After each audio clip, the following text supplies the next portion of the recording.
എൻ്റെ പുതിയ വീട്ടിലോട്ട് സ്വാഗതം. അപ്പൊ നാളെ ഓണമാണ്, ഇന്ന് ഉത്രാട ദിനമാണ്.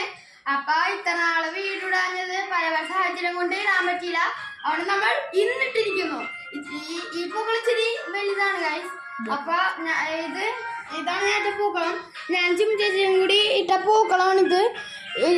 ഗൈസ് ഇഷ്ടപ്പെട്ടോ? ഇഷ്ടപ്പെട്ടെങ്കിൽ കമന്റ് ചെയ്യണം കേട്ടോ. ഇഷ്ടപ്പെട്ടെങ്കിൽ കമന്റ് ബോക്സിൽ, ഇഷ്ടപ്പെടാത്തവർ ഗ്രീൻ ഹാർട്ട് കമന്റ് ചെയ്യുക, ഇഷ്ടപ്പെട്ടെങ്കിൽ റെഡ് ഹാർട്ട് കമന്റ് ചെയ്യുക. അപ്പൊ ഇത് ഉണ്ടാക്കി ഞാൻ ചിമ്മു ചേച്ചിയാണല്ലോ. ചിമ്മു ചേച്ചിയുടെ ചാനലിലും കൂടി സബ്സ്ക്രൈബ് ചെയ്യുക. ചാനലിന്റെ പേര് അറിയാത്തവർക്ക് ഞാൻ പറഞ്ഞുതരാം, ചിമ്മൂസ് ഒഫീഷ്യൽ ചാനൽ. പിന്നെ എൻ്റെ ചാനലിലും കൂടി സബ്സ്ക്രൈബ് ചെയ്തേക്ക്, സഹാക്കി സബൽ. അപ്പൊ എല്ലാവരും ചെയ്യണോട്ടോ. അപ്പൊ എല്ലാവരും ഇഷ്ടപ്പെട്ടെങ്കിൽ ലൈക്ക് ചെയ്യുക, ഷെയർ ചെയ്യുക, സബ്സ്ക്രൈബ് ചെയ്യുക, ബെൽ ബട്ടൺ കൂടി അടിച്ച് പൊളിച്ച്